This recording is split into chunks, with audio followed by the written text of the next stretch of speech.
Muy bien.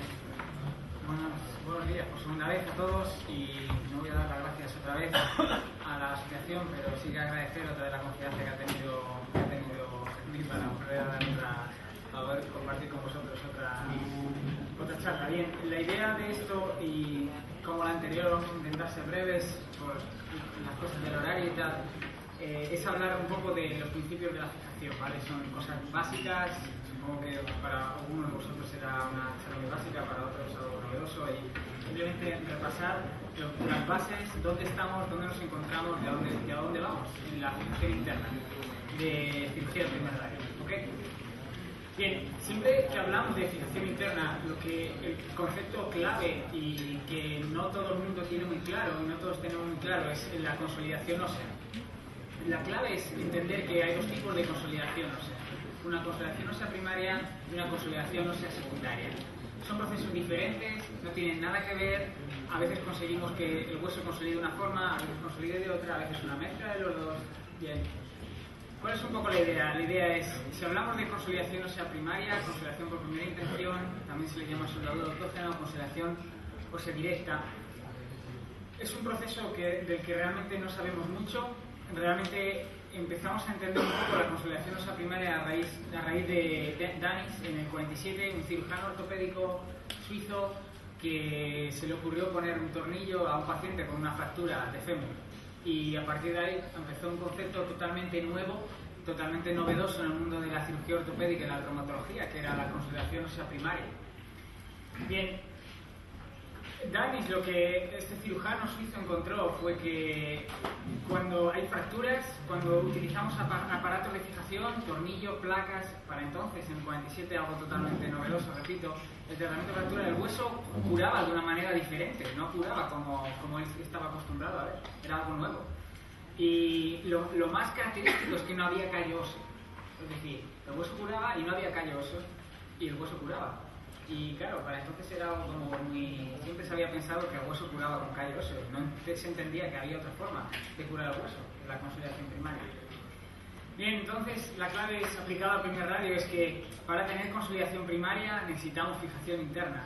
Con fijación interna podemos tener consolidación primaria, y esa fue la conclusión que sacó Danis, después de los trabajos que hizo, los casos que él vio y, bueno, algo nuevo. Bien, la clave, lo que hoy en día sabemos de la consolidación ósea primaria es que las fases son diferentes a la consolidación ósea clásica, que en la consolidación ósea primaria se evita la formación de callo fibrocartilaginoso y la formación de callo óseo. No hay resorción de los fragmentos óseos, es un proceso que ocurre en la consolidación ósea secundaria, que conlleva bastante inflamación por el problema de la resorción y los neutrófilos actuando ahí.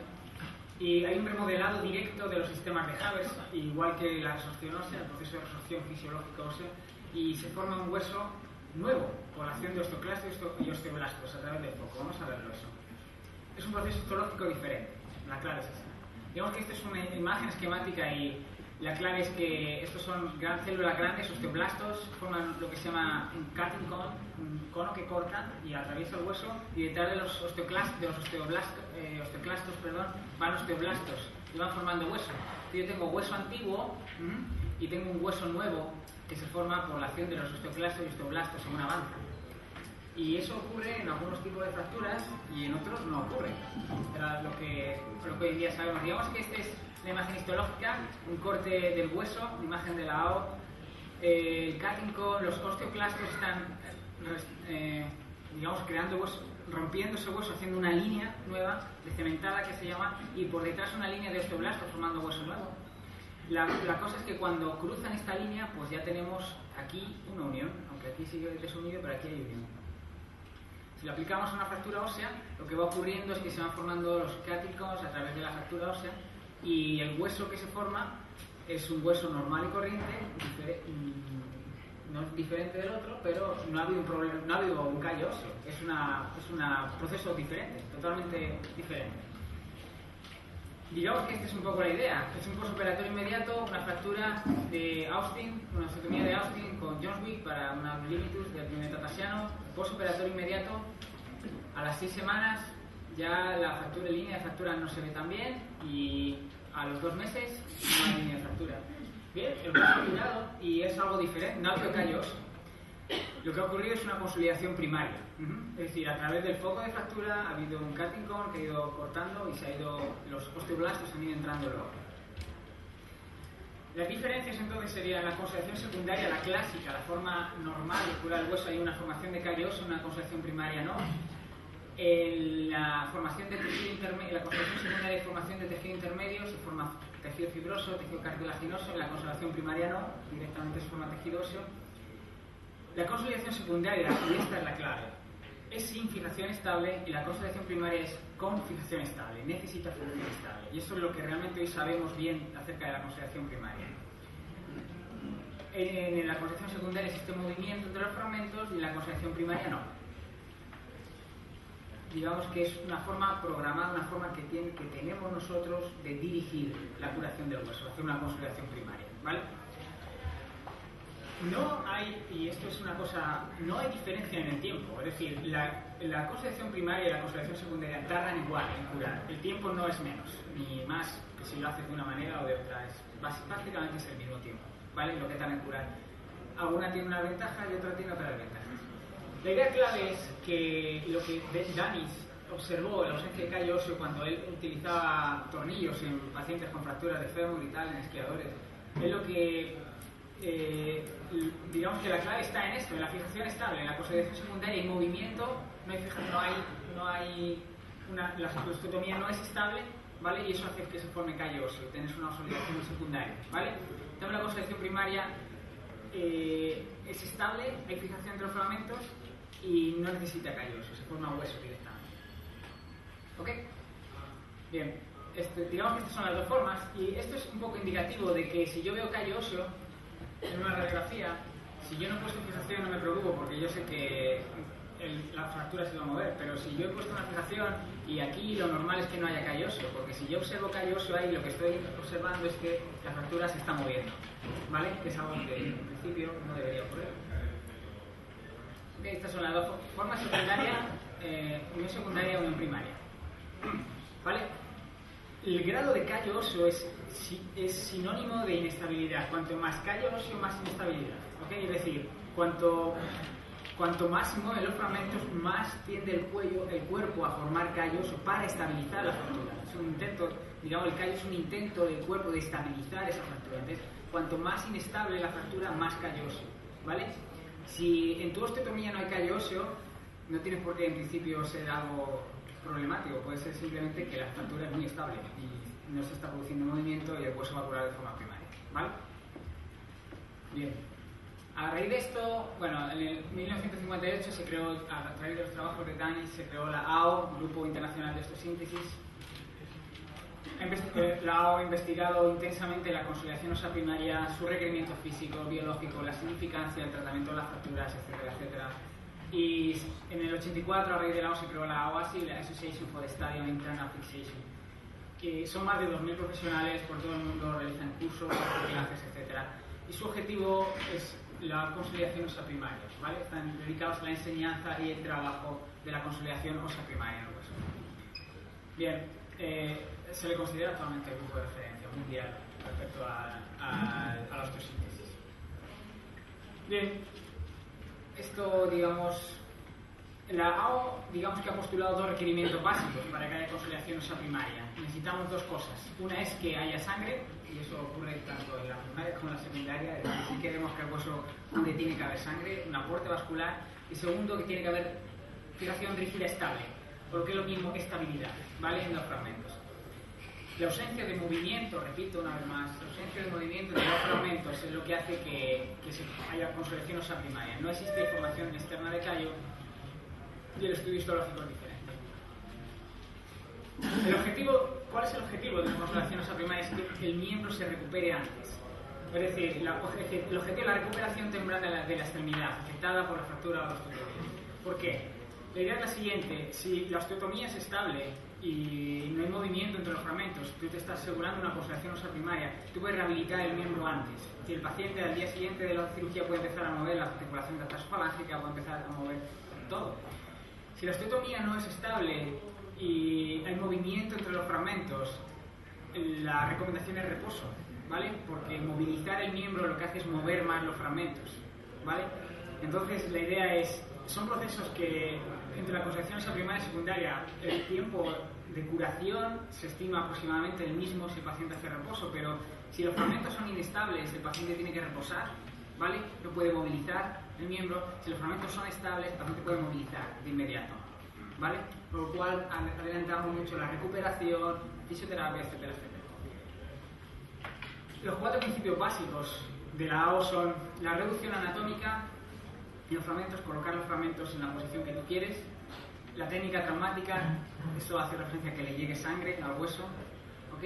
Fijación, estabilidad de la osteotomía y movilización activa. Si podemos cumplir los 4, el miembro se recupera antes. Ya las cirugías que todos ustedes hacen pueden recuperarse antes si mantenemos la idea de estos cuatro principios: la reducción anatómica, la técnica traumática, mantener la sangre, estabilizar la osteotomía y movilizar de forma precoz. De tal manera que el paciente tiene una rehabilitación y una incorporación de actividad más temprana. Vale, digamos que siento haber extendido tanto en esto, pero la idea es, hasta aquí más o menos la introducción, entendemos las bases, la curación, o sea, entendemos todo. Vamos a ver qué formas tenemos de hacer fijación rígida estable en osteotomías del primer grado. Cuando nosotros hacemos una osteotomía y el paciente lo hacemos de forma ambulatoria, el paciente empieza a caminar de inmediato, las principales fuerzas que actúan son las fuerzas reactivas del suelo, ¿vale? Y estas son las que pueden hacer que la osteotomía sea estable o no sea estable dependiendo de la carga que tenga el paciente. Esto depende de la orientación de la osteotomía, qué tipo de osteotomía, qué fijación hemos puesto, si está diseñada, la osteotomía es estable de por sí, la osteotomía es inestable de por sí, calidad de hueso del paciente, hay muchos factores que juegan, ¿vale? Los músculos también tiran y también pueden hacer que se mueva la osteotomía. Bien, básicamente hay 2 formas de fijación rígida estable. Una es la ferulización. La idea de ferulizar la osteotomía es protegerla, ¿vale? Y reducimos la movilidad de la osteotomía. Y la otra es la compresión. A eso se realiza compresión entre los fragmentos, ¿vale? Y eso aumenta la fuerza friccional entre los fragmentos y crea estabilidad. Hay 2 formas de compresión. Una cosa, eso es importante, la compresión no influencia, es un concepto un tanto erróneo de muchos de nosotros, la compresión no influencia en la curación, o sea, no por más compresión cura mejor el hueso, no es cierto eso. Lo que hace que cure el hueso mejor es la falta de movimiento. Es decir, si el hueso no se mueve, puede que no esté comprimido, pero si está estable sin movimiento, aunque no haya compresión, cura bien. El problema de que no cure es que se mueva, ¿vale? Es decir, la compresión, cuanto más compresión, más curación del hueso. No es ese concepto. Cuanto más estable, más curación de hueso. Esa es un poco la idea. Bien, entonces la compresión, hay 2 formas de compresión: una compresión estática, que es constante, uniforme, y una compresión dinámica, que es una compresión no constante. Y ahora vamos a ver estas 3: la ferulización, la compresión estática y la compresión dinámica. Muy bien. Respecto a la ferulización, la idea de la ferulización es se utiliza para proteger el movimiento de una osteotomía que hemos reducido. Y reducimos la movilidad de la osteotomía, no creamos compresión. Siempre que ponemos ferulización no hay compresión primaria, ¿vale? Los elementos de ferulización son la aguja Kirchner, el pin de Steinmann, que es como la aguja Kirchner más grande, los cerclajes, las placas, placa neutra, sin doblado pretensional ni nada de eso, son elementos de ferulización. Solo ferulizan, no comprimen la osteotomía, pero ferulizan, protegen el movimiento, ¿vale? El callo óseo que se forma es un elemento de ferulización del cuerpo para intentar evitar el movimiento en la osteotomía, para que cure. Es decir, si tú ves esto, es que el cuerpo está ferulizando, ¿vale? La osteotomía. Otra forma de ferulizar es poner una ejemplo, y el paciente está estable en su osteotomía. Bien. Pero si no queremos poner una escayola, podemos utilizar uno de estos elementos. Las agujas Kirchner, probablemente las más utilizadas por todos nosotros. El Kirchner evita la fuerza de doblado, evita cizallamiento y mantiene la posición y el alineamiento, ¿vale? El pin de Steinmann es una aguja Kirchner, pero de mayor grosor y con menos flexibilidad. Pueden ser lisas, roscadas. Inconvenientes de la aguja Kirchner es que no ofrece resistencia a rotaciones, ¿vale? Y tampoco a la fuerza de distracción, ya que la aguja Kirchner no es compresiva, no produce compresión, ¿vale? Puede tener tendencia la aguja Kirchner a migrar dentro de la herida, ¿ok? Este es un ejemplo de una aguja Kirchner y la idea es que feruliza la osteotomía. La aguja Kirchner no comprime la osteotomía, sino simplemente feruliza para evitar el movimiento y así aseguramos una consolidación ósea primaria, ¿vale? Si la osteotomía es estable, y esto es una osteotomía de Austin o Chevron, y es bastante estable en el diseño, con una aguja Kirchner evitamos el problema de la rotación. Y suele ser suficiente. En este caso es un Ekin distal, y si mantenemos este brazo estable, pues una aguja Kirchner también es suficiente, porque tenemos dos puntos de fijación, uno aquí y otro aquí, con lo cual no es muy posible que la osteotomía rote así. Pero si la osteotomía se rompe, como ocurre aquí, es mejor fijarla con dos agujas Kirchner, ya que una aguja Kirchner solo no nos deja rotar, recomprimir, ¿ok?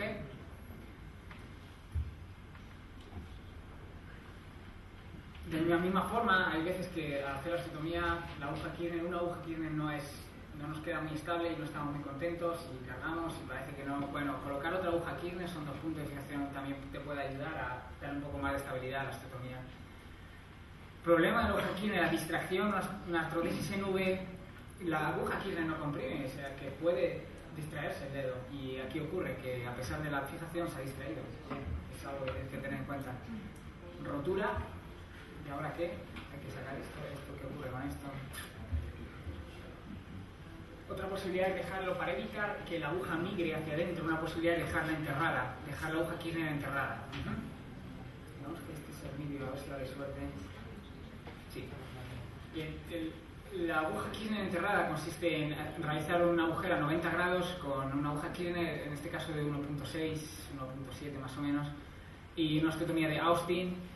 Se hace una orientación desde dorsal, medial, proximal a distal, plantar, lateral, y al insertar la aguja, esta es la técnica de enterrado, al insertar la aguja se perfora la cabeza en esta zona, la zona distal. En ese momento se echa un poquito para atrás la aguja, se dobla,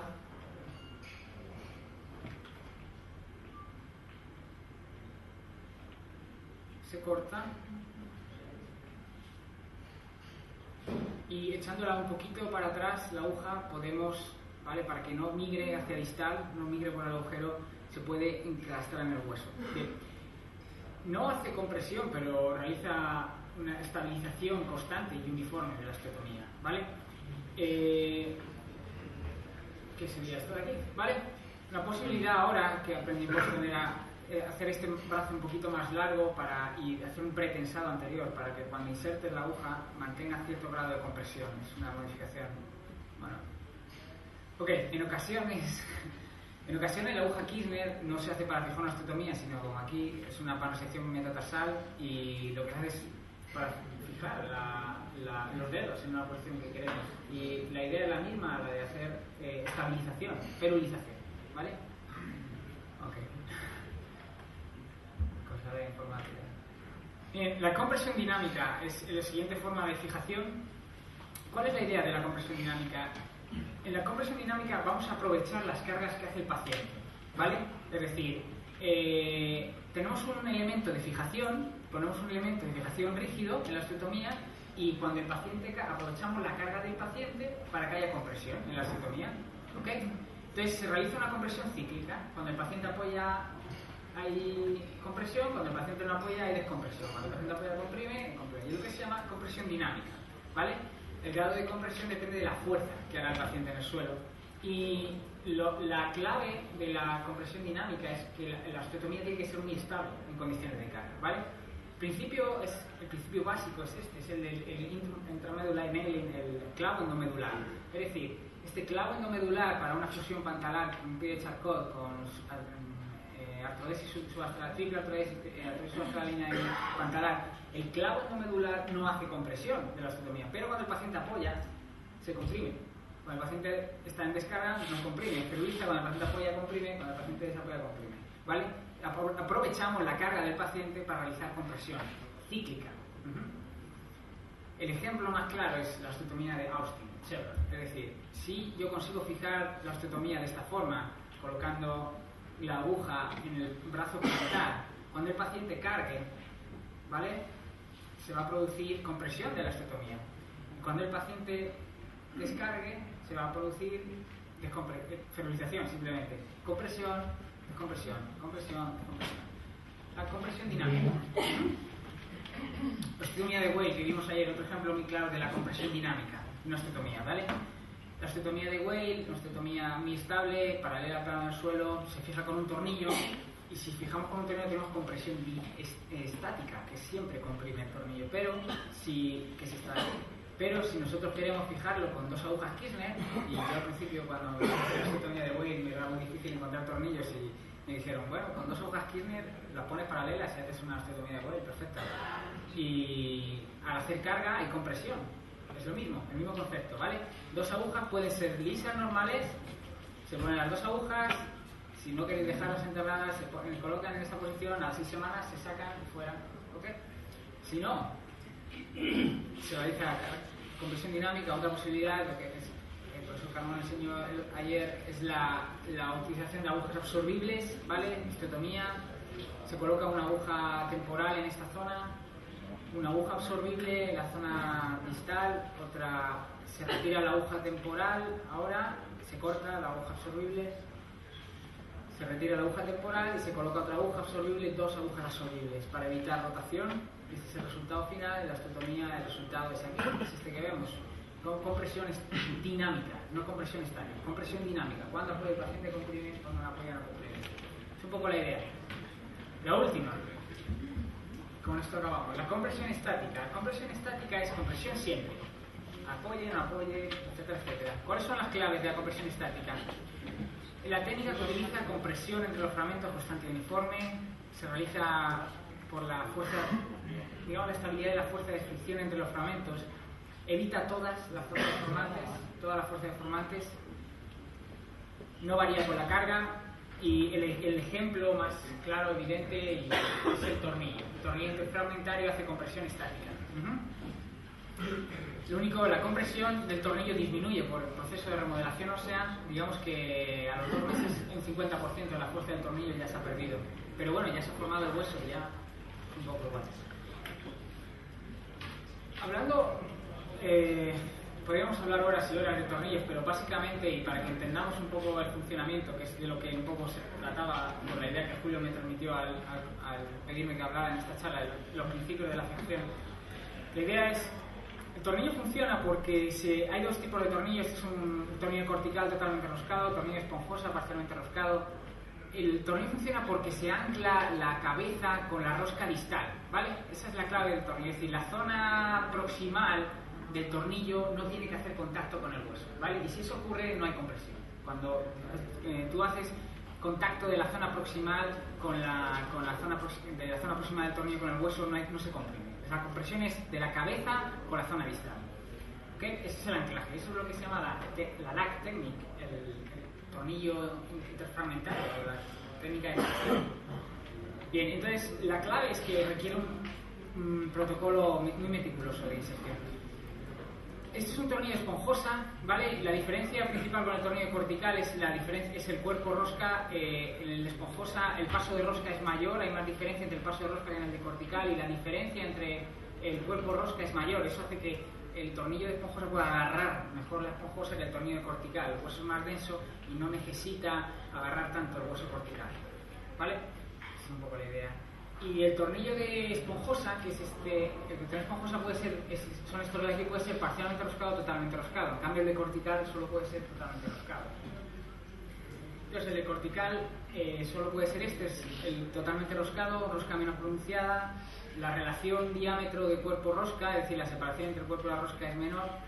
Y en el de esponjosa, la separación cuerpo-rosca es mayor, ¿vale? Eso permite que agarre mejor la rosca en el hueso esponjoso, ¿vale? La técnica es esta, entonces la idea es esta, tanto si usas un totalmente roscado o usas uno que es parcialmente roscado, la idea de la técnica es que la zona proximal, el foco proximal de la osteotomía no contacte con el tornillo, ¿vale? No coja la rosca del tornillo, porque si eso ocurriera, el tornillo deja de hacer compresión, ya no se puede producir compresión. La compresión se produce entre la cabeza del tornillo y la zona distal, ¿vale? Esto va fallando por momentos. Entre la zona distal y la cabeza del tornillo. Y si la rosca engancha la zona proximal de la osteotomía, ya no se puede producir compresión, sino lo que empieza a ocurrir es que se empieza a separar la osteotomía. Entonces, la inserción, hay varias técnicas, pero esta es la técnica estándar, lo que se denomina Standard Technique para inserción de un tornillo totalmente roscado, de esponjosa, cortical, me da igual, y la inserción es muy meticulosa. Entonces la inserción es esta: agujero guía, sobre taladro del fragmento proximal, taladro del fragmento distal, avellanado, medición de longitud, rosca, inserción del tornillo. La clave, repito una vez más, es el sobre taladro del fragmento proximal. Esa es la clave de la osteotomía, de la compresión. Es decir, yo hago un sobre taladro del fragmento distal, de proximal, perdón. A continuación hago un taladro con una broca menor, ¿vale? Del fragmento distal, ¿ok? Hago un avellanado, mido, hago la rosca e inserto el tornillo, ¿vale? Y eso produce compresión. Imaginaros que yo hubiera hecho el sobretaladro de la rosca proximal. ¿Qué ocurre? Si yo hago simplemente el taladro, ¿vale?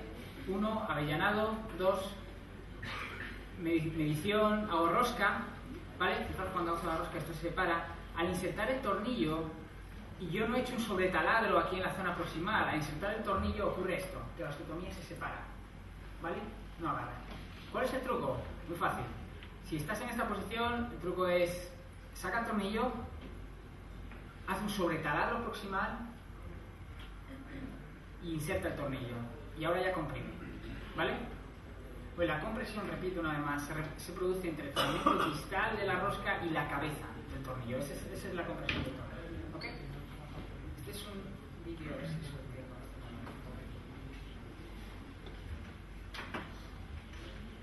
Bien, la inserción de un tornillo totalmente roscado, de cortical, una osteotomía de una modificación de Kelly, del Austin normal, y fijaros que lleva un tornillo totalmente roscado que va de cortical a cortical. Bien, entonces, en primer lugar se hace un agujero guía.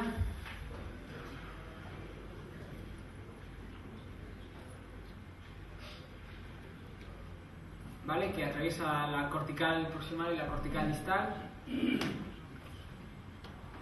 A continuación hacemos el sobretaladro del agujero proximal. En este caso el tornillo es un tornillo roscado de 2.7, con lo cual hacemos un sobretaladro de 2.7 en la cortical dorsal. Solo la cortical dorsal, de tal manera que el sobretaladro no traspasa esta línea de fractura.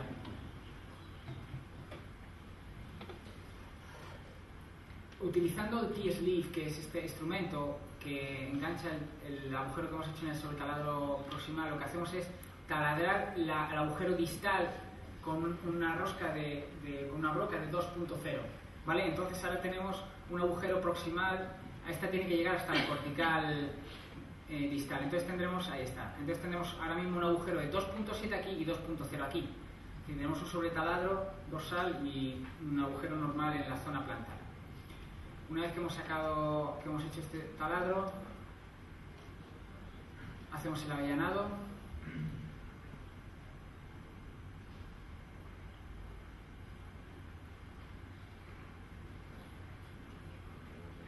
Muy bien.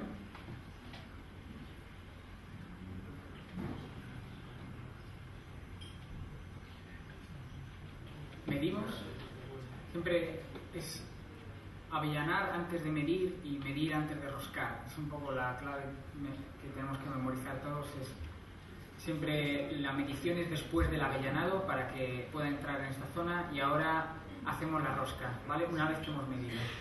Medimos y hacemos la rosca de... Fijaros que la rosca solo va a ser de 2.7, solo va a hacer rosca aquí, en el fragmento distal, porque el fragmento proximal, como está sobretaladrado, la rosca no va a enganchar ahí.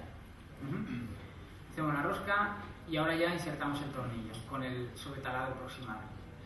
El tornillo, hasta que la cabeza no contacte con la zona dorsal, no va a hacer compresión, y es a partir de ahí que empieza a contactar cuando empieza a producirse ya la compresión interfragmentaria. Bien, se repetiría en el otro y ese es el proceso. Ahí lo tenemos. Bien, si el tornillo es parcialmente roscado y nos saltamos el diseño parcialmente roscado hace que tú te puedas saltar un paso, que es el sobretaladro proximal. Es decir, tú necesitas hacer un agujero guía, un allanado, una medición de longitud del tornillo, rosca entre los fragmentos y insertar el tornillo. ¿Ok?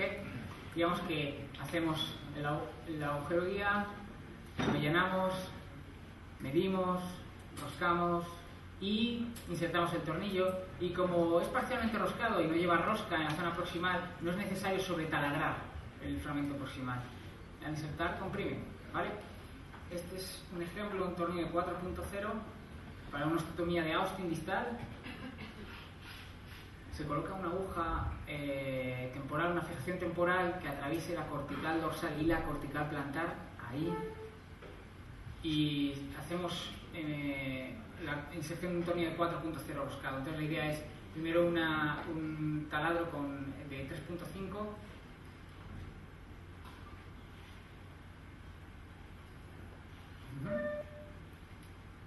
Una vez que hemos hecho el taladro, avellanamos, no hace falta sobretaladrar, el corte es proximal. La inserción es también más oblicua, entonces el avellanado es un poco más complicado en la zona más medial de la osteotomía. Se mide.